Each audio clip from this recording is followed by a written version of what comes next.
Have you heard the saying, data is the new oil? The concept behind that saying is simply this. Just like oil, raw data isn't valuable in and of itself, but rather, the value is created when it is processed and insights extracted from it. So if your business has the ability to structure raw data and improve business processes, then the data analytics pillar in the value creation challenge is yours to consider.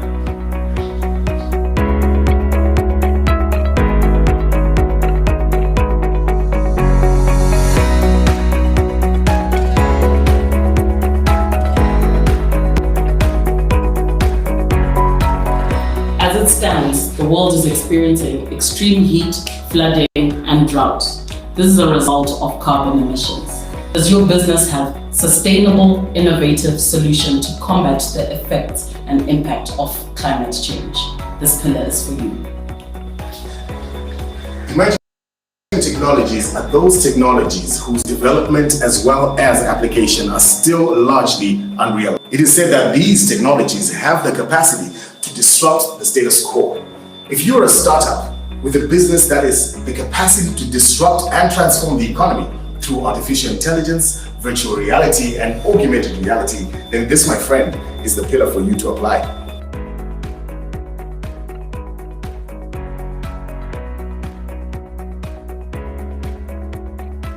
Do you have a business that's fresh, innovative, and sustainable that meets the needs of millennials? Well, then this pillar is for you.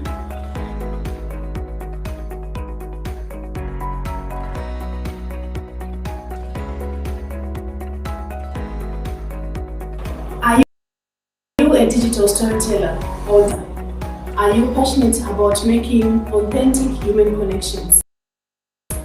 Do you have a business with new cutting-edge content through literature, music, fashion, and lifestyle? This pillar is for you.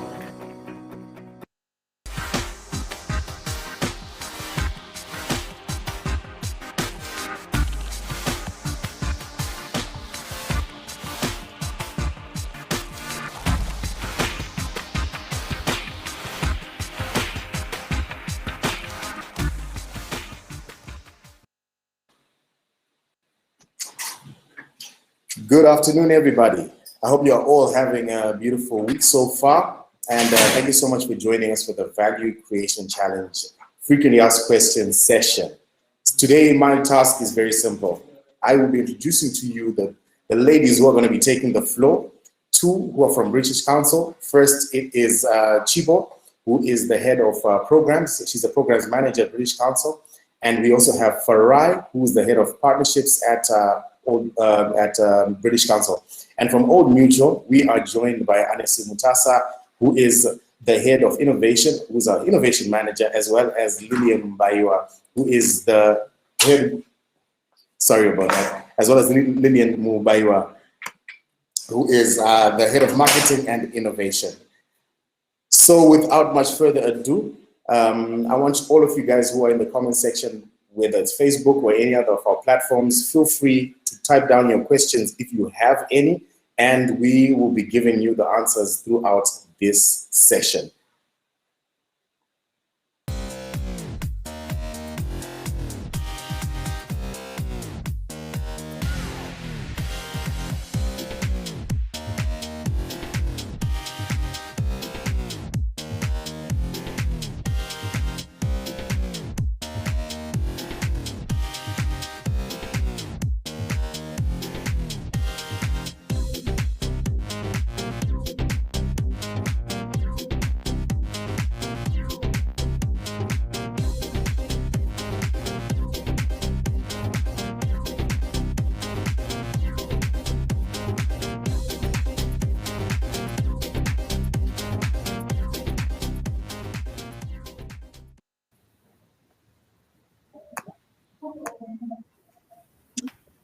Thank you, Pedzi, for that beautiful introduction. Unfortunately, you just did not mention me. I'm part of the panel. Well, not even part of the panel, but I'm part of the hosting team, just like you. And I don't know why you just didn't mention me. We'll take it up after this meeting. What we're going to do now is go into the live session where we're going to be having the question and answer section. But before we do that, I'm just going to ask Anesu to just come in and briefly tell us what this whole value creation is all about. So Anesu, if you could just come on and let us know what the value creation is about.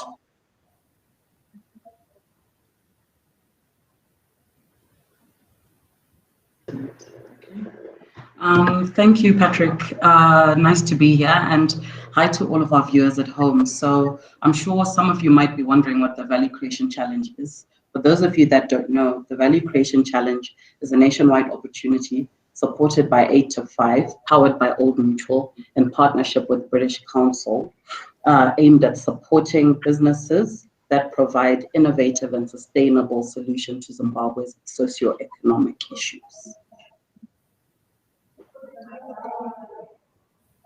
So I've answered. Thank you, Anis. Thank you for that. And well, I do have you as the first person that's going to be asking answering one of the questions that our viewers have been asking all through the challenge since we launched it. And the first question is simply this, to say, if someone does have an innovative idea that they're yet to register, or if it's an idea or it's a business that they're yet to register, are they eligible to participate in the Value Creation Challenge in 2021? So it's a new idea and a new business, and they would like to participate. Are they eligible for it? Thank you for that question, and thank you. It's a very valid question. So for the Value Creation Challenge, we are supporting businesses and not ideas. The business has to be in existence for at least 2 years. So they are eligible to apply for this year's Value Creation Challenge. And I'm sure a lot of people might be wondering why this is so. This is because thereafter the business will go into an accelerator program. So with this accelerator, it's mainly targeted at capacitating these businesses. Thank you, Anesu. But I would also just like to throw something at Chipo, because I know you mentioned that the businesses need to be, in operation for at least 2 years. But one of our viewers is also asking to say, I've been in operation for about 10 months. Don't I qualify for that? I mean, month 1 to month 10 is long enough to get some significant traction. So they're asking to find out if they qualify, having been in existence for 10 months. Okay, thank you, Patrick, for the question. I think, unfortunately, for this phase, VCC2, they will not be able to qualify, because we're, like what Aniso has already said, we're looking for businesses which are starting from 2 years up to 7 years. So those are the ones that we're really concentrating on. So unfortunately, they'll be able to have more opportunities in the future. But for this particular one, they will not be able to qualify. Thank you for that, Chipo. Pezi, I'm just going to ask you to check on your side to see if you've got any questions coming up. But I do have one that I would like to direct to Lillian. And this viewer is actually saying they run a mobile application-based business.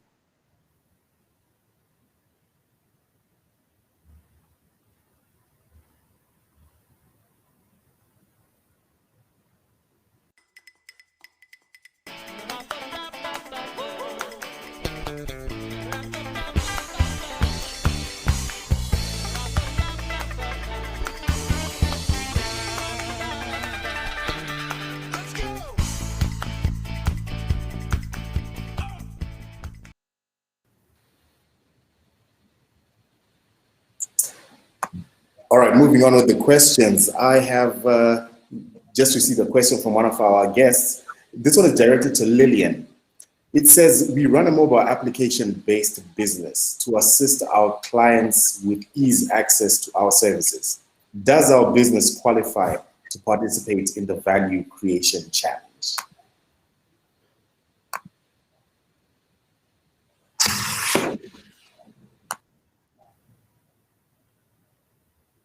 Hang on a second. Sorry about that. Absolutely, it does qualify as long as the business benefits the Zimbabwean, whether it's a customer-based Zimbabwean market, and it's a homegrown idea in the Zimbabwean market, it does qualify to participate in the value creation challenge. So yes, the app business would qualify. Thanks so much for that, Lillian. We have a participant. I'm sure this person has already won. They see themselves already in the top 4.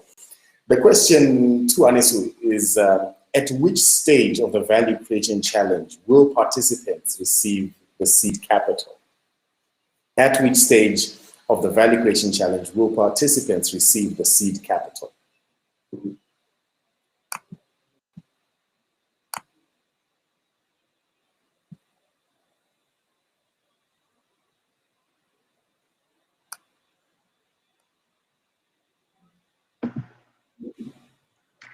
Hi, Patsy. Just give me a second. Yes. Hi, Anisu. The seed capital is always the fun question, isn't it? Always the winner. When does the money come? So what it is with our Value Creation Challenge program is we obviously want it to be about more than just the seed capital. It's about how do we get the business to the next level? And even once the seed capital is received, is it being utilized to get the business to the next stage? So the seed capital will actually be distributed to the startups at the final stages when they're getting towards the end of the accelerator program.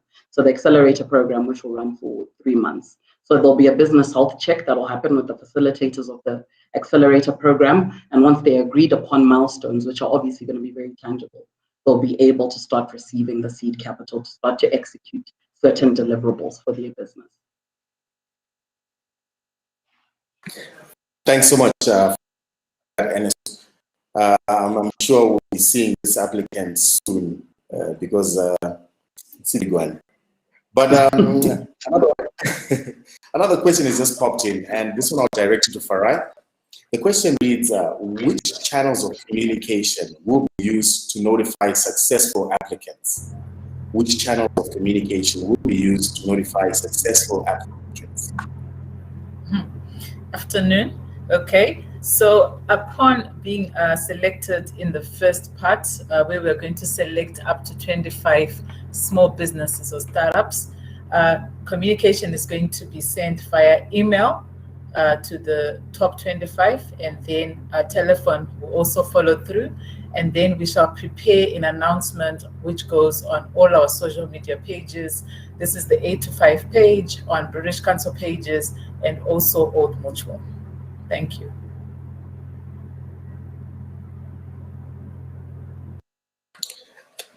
Thanks for that, Farai. I'll just ask if Patrick has any questions that he sees on his end. Hi, thanks, Patsy. Yes, I do have a couple of questions that have just popped up. And I would like to direct this one to Chipo. The client is actually asking to say, if they have a registered company and it's a limited company, are they eligible to participate as well? Or is this for startup businesses that are not registered?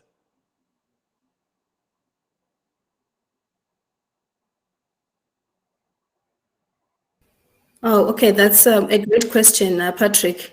So they are eligible to participate as well as limited companies, because I think one of the emphasis that we are having this year is actually for all the startups that are going to be part of this to be able to get to that point where they also have their registration in order.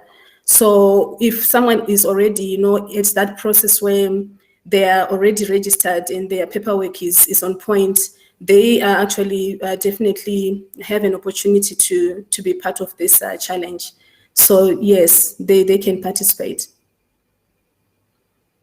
Thank you, Chipo, for that. While you're still on, I'll just like to throw another one at you, because there's a viewer on Facebook that's asking for an explanation with regards to the digital content creation pillar. We are running the Value Creation Challenge under 5 pillars, and they want to know specifically about the digital content creation.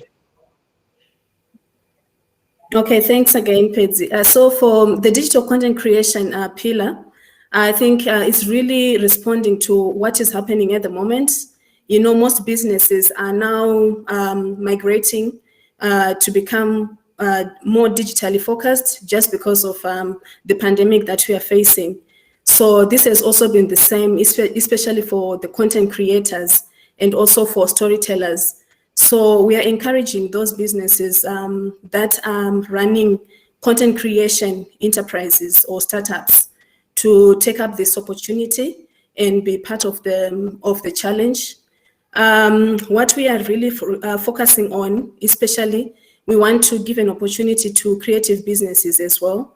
So we'll be focusing on businesses that are working on maybe music, that are also working on literature, that are also focusing on fashion and lifestyle.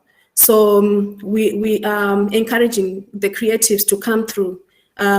We know that there are, you know, digital influencers as well who are really doing well online.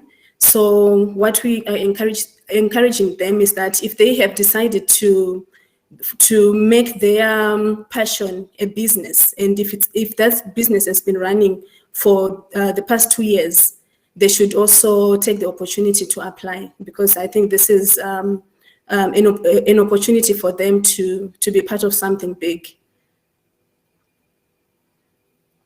Okay, thank you, Chipo. I think that's a really good question from the viewer, and thank you for that response. We'll also give time to the other panelists to just shed more light on the individual pillars that the Value Creation Challenge is running under. So I'm just going to read my next question now and then just ask for you, Pezi, to just check to see if there's anything on your side. But I have a question that I'd like to direct to Farai. We've got a number of Zimbabweans, you know, that fall within the qualifying age group for the Value Creation Challenge, but these may be based outside of the country. And the viewer would want to know if they can apply for the Value Creation Challenge if they are running a business that's registered outside of Zimbabwe.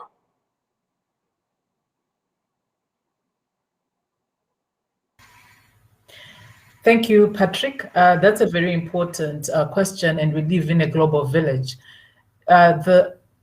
This particular challenge is really open to Zimbabweans based globally. So you could be in the diaspora. But what is important is that your business also responds to, supports, and tries to improve the economic and social challenges in Zimbabwe. So you could be based in South Africa, you could be based in the UK, you could be based in America or Egypt, but your solution, your business should also have Zimbabwe as a priority market. Thank you. Thanks, Fari. Pezi, just check if there's anything on your side. I noticed that in that response, Fari also responded to a question that Ruth has raised, to say, are applications open for businesses based in South Africa, or is it Zimbabweans only? And I think Fari has dealt with that. Pezi, do you have anything on your side? Thanks, Patrick. Yes, I have a question. And our viewer says, does an innovative business that is still under development in emerging technologies qualify to participate in this year's Value Creation Challenge? And I would like to direct probably this question to Lillian.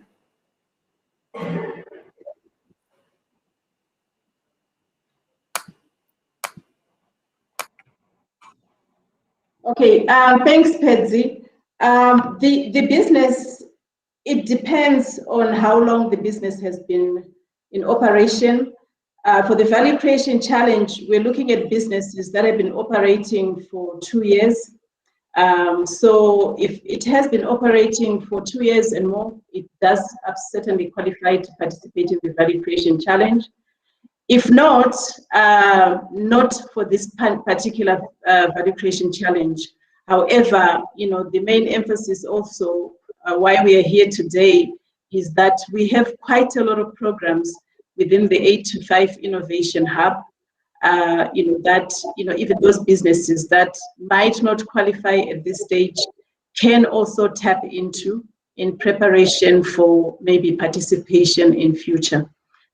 So we have almost, you know, our value proposition is such that, you know, there's something for everyone in it. If it's not within the Value Creation Challenge, then talk to Pezi and team about what we can offer in 8 to 5 Innovation Hub. Thank you.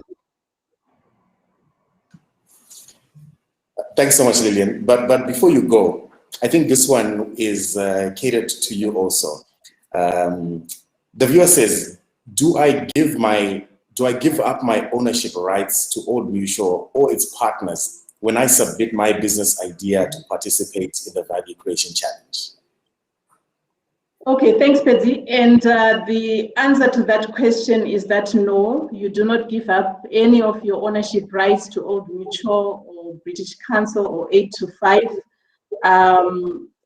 After you share your ideas, the idea remains yours. However, later on, you have an opportunity to access, after discussion with our asset management teams, maybe access seed capital or an equity deal with our business, in which those kind of requirements would then be discussed. But I think emphasis is that for the Value Creation Challenge, you do not have to give up your ownership rights. However, opportunities still remain as your business grows. Thank you.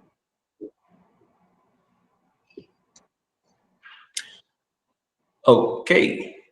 Thank you, Pedzi. Thank you, Lillian, for that response. I think it's a great response, given that, there's potential for future funding for the successful applicants that do come through. But before we proceed, I'd just like us to just take a very short break and then come back to have Fari answering one or two questions. And remember, panelists, I'm going to ask you to just deal with the different pillars as they are registered with the Value Creation Challenge. So we'll just take a short break and then come back.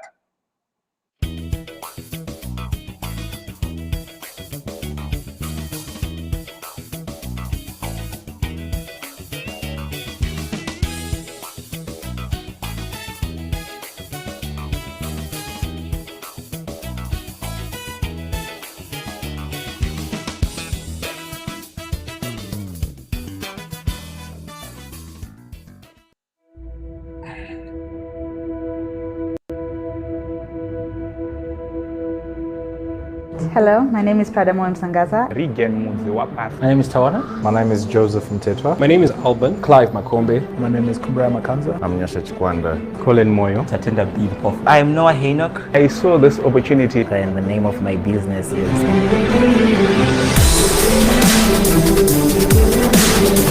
Innovation does not necessarily have to come from abroad to solve some of the problems that we have in Zimbabwe.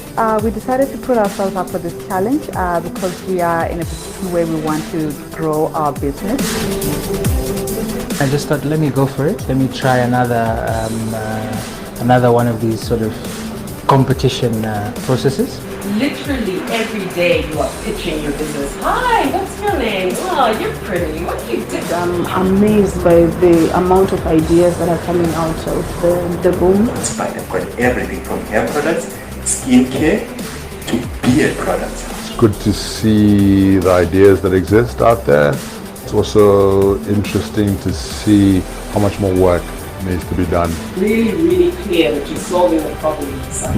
It's very interesting that to watch the process unfold and to see ideas being refined and iterated. So I'm definitely looking for someone who's very clear on the type of support that they need. I'm looking for a very good idea which can be commercialized. I think this is something that we should be championing and encouraging and supporting at a national level and not just at an institutional level. I was impressed by the level of ideas that were coming out of them, and it's just been an amazing experience.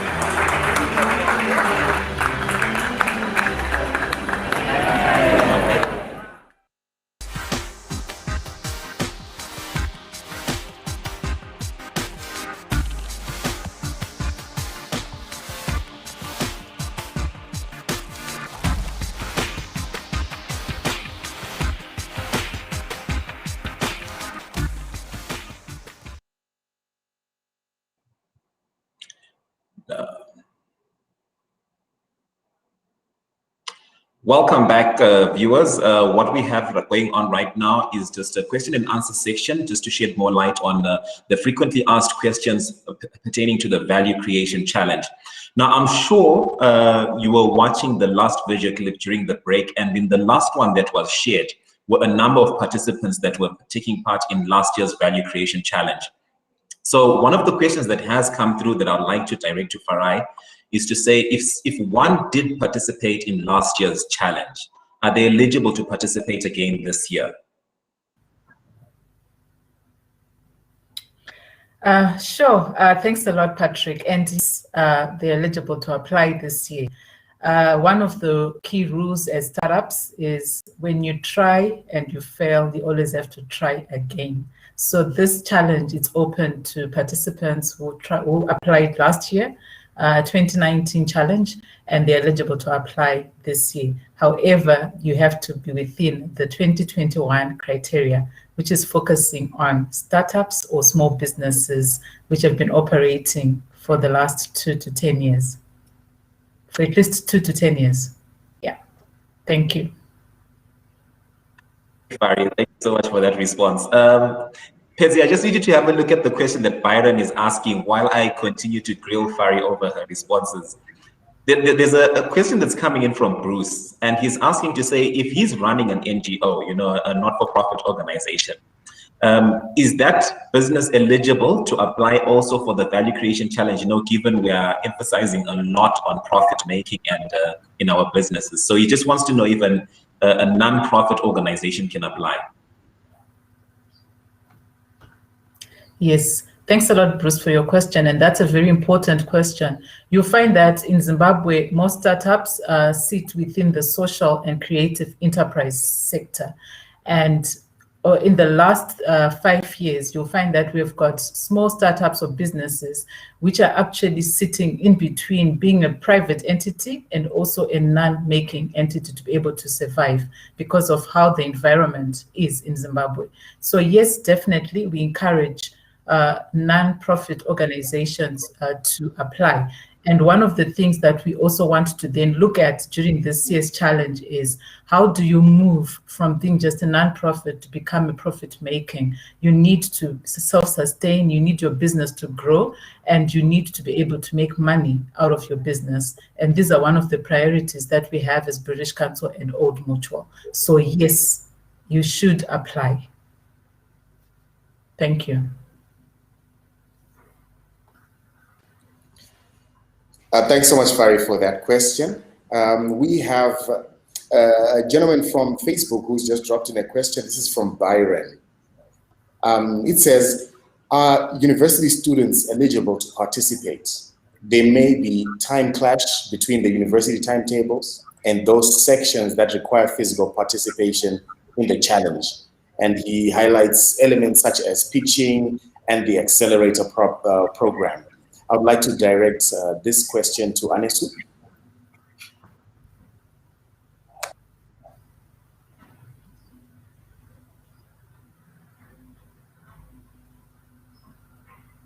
Sorry, I was on mute the whole time. Thank you, Pezzi, and thank you, Byron, for that question. In terms of university students eligible to participate, if they're above the ages of 18 and have had the business running for the past 2 years, and there's a section where you're talking about physical participation in the challenge, due to COVID restrictions, and obviously us being cognizant of what's happening, a lot of the program is going to take place virtually. There'll be 1 or 2 sessions that you'll have to come in physically. So it'll be a hybrid program. And unfortunately, with like pitch dates and things like that, those might be a bit difficult to shift around, as we would have gotten commitment from panels and everything else. But we're hoping to host about 95% of the program virtually. So the participation will be a lot easier for, I think, anybody. But you will be required to complete all elements of the program in order to be eligible to get to the next stage. I hope I've answered the question. Thanks so much, Anesi. That was perfect.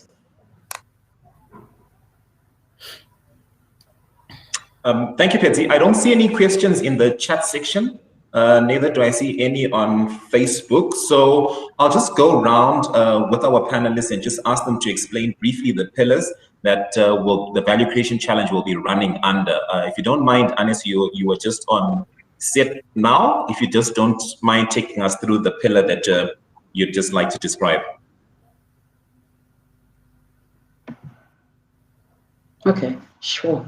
Thank you. So we have 5 key pillars for the Value Creation Challenge, and we have a pillar under climate action.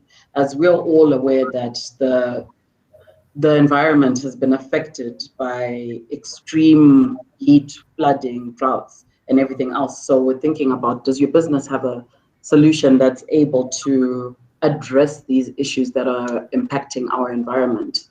Does your startup look at the role of arts and culture and education in tracking sustainable solution?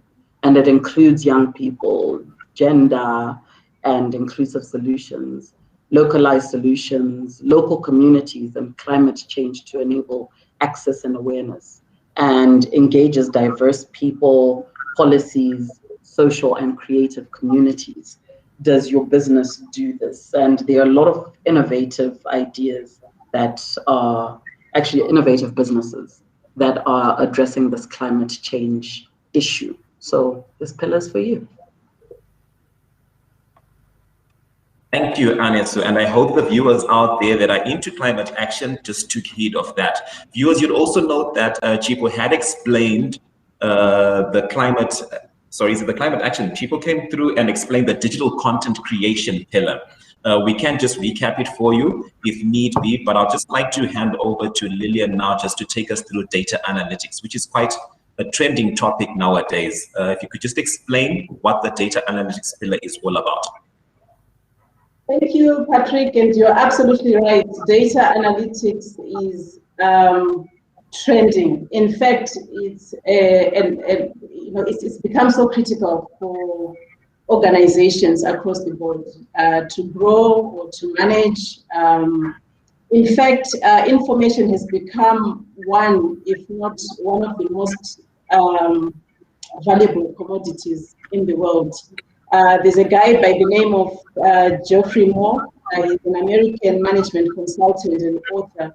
And he once said that without big data analytics, companies are blind and deaf, and they wander out onto the web like deer on a freeway.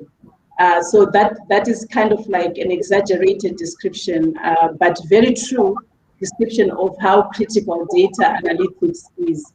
At its core, analytics is simply the science of mining data to come to some conclusion. And today's world leaders, including our own organizations, using advanced analytics as a core is become a core advantage. It in fact can affect whether an organization is successful or it's not, or whether it performs better than its competitors or not. Data analytics is allowing businesses to respond to market changes. And as we know, the market has been changing constantly. And if we look at the past year, the markets have changed quite drastically. And, without us being able to analyze, what the impact of this change has had on our customers, on our stakeholders, we are then unable to respond to them effectively. So on our data analytics pillar, again, which is quite important for us, we are inviting businesses who are able to make all that data make sense in a way that improves businesses and social processes, and in particular in the financial services sector. So we need people like you to join the Value Creation Challenge, and we look forward to seeing your proposals.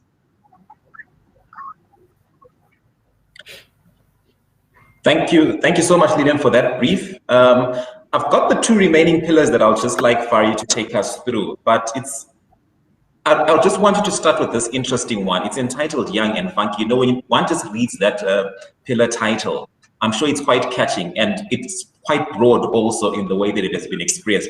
Could you just kindly take us through what the Young and Funky pillar is all about? Then immediately after that, just take us through the emerging technology pillar as well. Okay, thanks a lot, Patrick. Yes, so for the Young and Funky pillar, it's really looking at the young generation, the millennial Z, Y. I'm sure we'll be up to, like go back to Q or whatever, C, but it's really for the young people. And we know that in Africa, the youth generation is the biggest bulge of the population. And it will be so blind of us to not focus our resources, our time and objective to supporting the young people. So we're looking at a business or a startup that has got the youth at the center of its work, vision and purpose. It's driven by the need to see young people succeed, take action, giving them a space or a voice.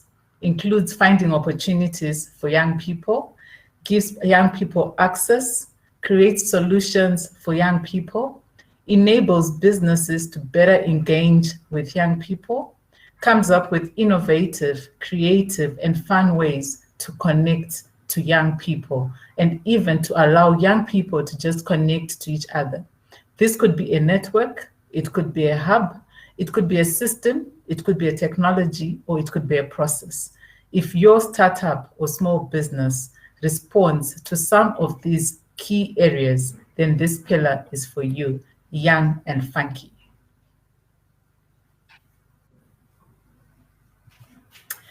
The next one is emerging technologies.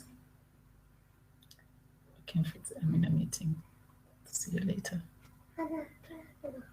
Okay. Sorry, working from home issues. Emerging technologies. Does your small business or startup support, improve, disrupt, or transform? Create tools and techniques that enhance business operations and also supports communities to grow? Is it digital? Which are the electronic systems, tools, devices that supports efficiency, effectiveness in everyday life of the people, businesses, and communities? Does your technology work to evolve culture, to better connect cultures, educate, and share cultural narratives? Get technology that supports the growth of the arts and creative industries, including big businesses. Is it inclusive? Is it localized? Is it gender aware? This pillar is for you, emerging technologies. It should really look into the local context of Zimbabwe, be gender aware, and be inclusive to the diversity of people. Thank you. That is emerging technologies, and this pillar is for you.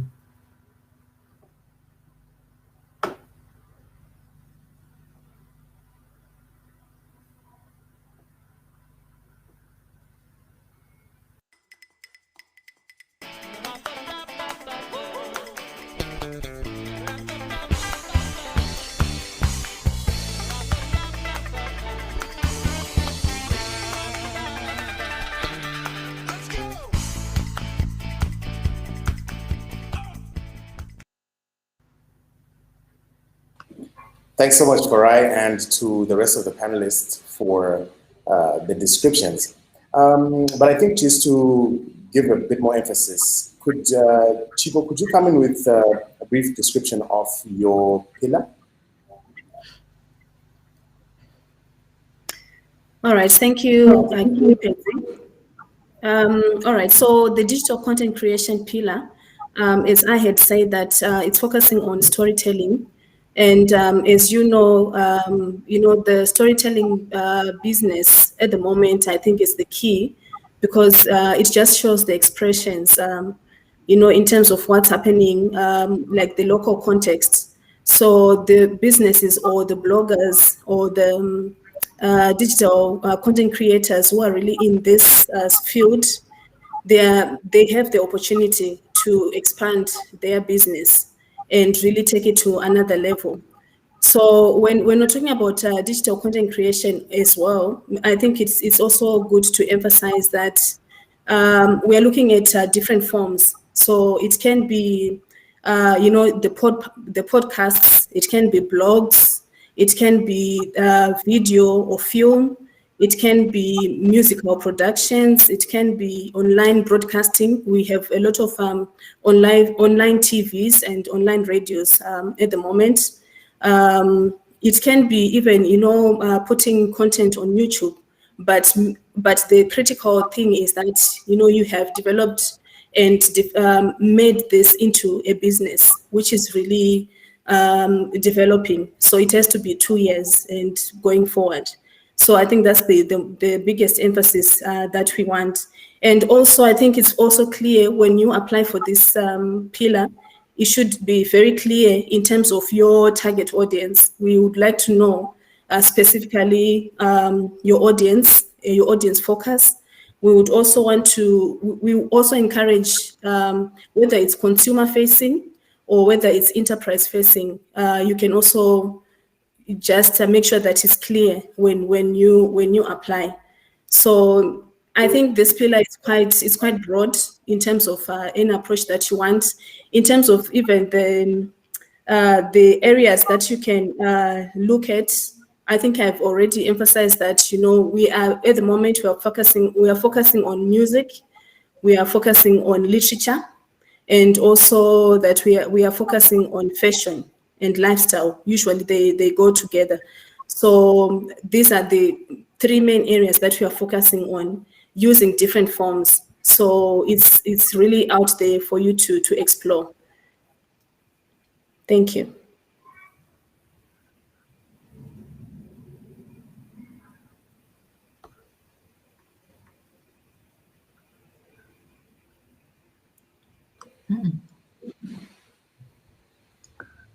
Sorry, Patrick. I think your microphone is on mute. Thank you, Ben. Thank you. Yeah. Thank you so much for that. And I short off and went and explained a whole lot of things, but that on my side is a bit carried away. But I was telling the viewers that we are running quite short on time now, but I'd like you, Pezzy, to just come through and give us a brief on what will be taking place during the incubation and the acceleration stage of the Value Creation Challenge. After that, I'll probably just go back to the panelists for their parting shots and maybe calls to action. All right. Thanks so much, Patrick, for that.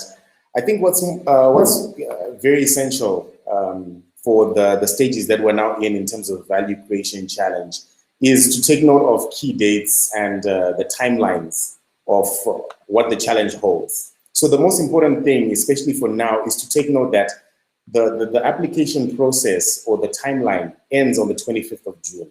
So even before we start talking about the boot camp and the acceleration, the audience needs to understand that you need to have made your application well before the 25th of June. So try not to do the application on the last day, because if you have situations of internet and the like, your application might bounce. We may not see it, and yet you might have a very, very good idea. But moving on to that, after your application has gotten in, there will be a shortlisting process that will happen. The judges will then go through your application process, and then those that are shortlisted will get phone calls, and they'll be either contacted via your email, the phone call, and for those that are the fortunate ones to get in, will then move on to the bootcamp stage. The bootcamp stage is a very interesting one, which is 4 weeks of intense training. We are essentially going to go through the nuts and bolts of what an enterprise is all about. Things to do with compliance, your financials, structures, investor readiness, how to even manage money and how to grow your business, how to scale. We're also going to be even focusing on elements that will focus on building you as an entrepreneur, because at times we may believe that the entrepreneur startup understands entrepreneurship, but like most of us, when we started entrepreneurship, we were just winging it. We are then also then after the boot camp, which is for the 25, After we've gone through that, there's going to be yet another selection process where we only select 4 people. These 4 businesses are going to be getting into the acceleration stage. Here, there's going to be much more intense training and development for these businesses. There's going to be a lot of mentorship and coaching from the Old Mutual executives, from the 8 to 5 team, from our partners, British Council, and other partners that are going to be roped in to ensure that this acceleration process is going to be holistic. So our intention is that after this acceleration, we will have big businesses that can take their businesses out into the region, out into Africa, and ultimately globally. So go on and apply. You have to apply. And you know, if perhaps it's not your business that, perhaps you haven't got a business that fits into this criteria, but you know someone who does. Why don't you share this opportunity with them? If you go into our social media pages, you see the links, you see a greater chunk of our information. Share those social media pages with your friends and give someone else also an opportunity. So go on and get applying. Thanks, Patrick. Thank you, Pedzi. Now, I had prepared the closing remarks for this presentation, but I think it's only fair that I just take it back to our panelists and then just ask them to give us parting shots individually. We'll just go about it in this order. First, we'll have Anisu Kama, then Fari, Chipo, and finally Lillian. That will mark our closing section of this live stream. Anisu, over to you. Thank you. So just in closing, to sum up what we've gone through, I hope everyone who's been a part of it has benefited from this webinar. We will schedule another webinar maybe for additional questions, maybe that might pop up during the course of the coming weeks. And I want you to encourage other people and yourselves to be a part of this program, because even from our past Value Creation Challenge first cohort, we've seen so much success budding out of these businesses. Like we had one of our participants, they went from being a staff of 2 members, now they're 7. They used to work out of their home garage, now they have a factory. So these are the kind of stories that we should be able to tell from Zimbabwe, that this is what our young people are doing. This is how we're impacting the nation. This is how we're growing. And you guys hold the key to make this happen. So good luck, and looking forward to seeing what this year has to offer.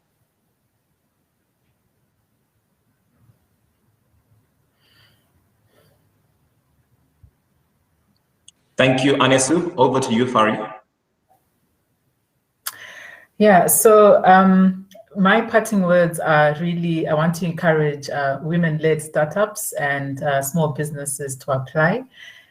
We have a lot of female-led businesses which are doing interesting work, which are innovative, which are disruptive, and this is the opportunity to also apply.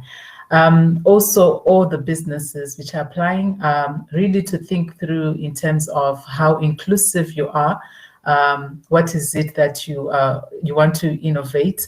It doesn't have to be perfect, and this is why programs like these ones are here. We can work together, we can better understand, and also to realize the next step in your business together. It's an opportunity to really connect with experts, with mentors, and to support each other as peers. So really, young people in Zimbabwe, if you're Zimbabwean in the diaspora, please, this is your opportunity. Apply, and let's come together and just support each other in our businesses and startups. Thank you, Patrick. Thank you, Fari. Over to you, Chipo.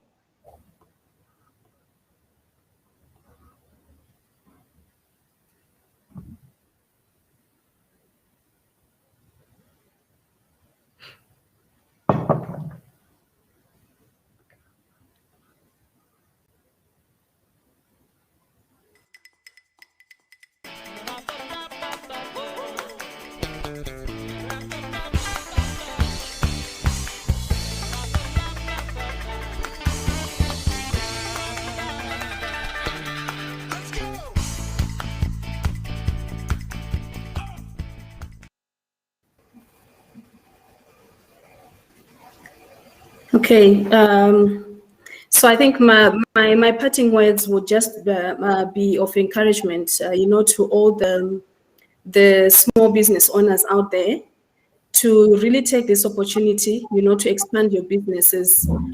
We don't have too many opportunities, flying around in Zimbabwe. So I think this is really a very good opportunity to take your business and move it further.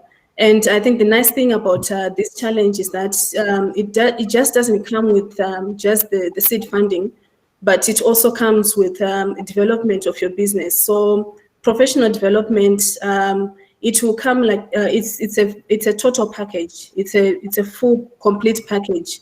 So I would really encourage those who are managing their businesses to take on this opportunity and develop their businesses further.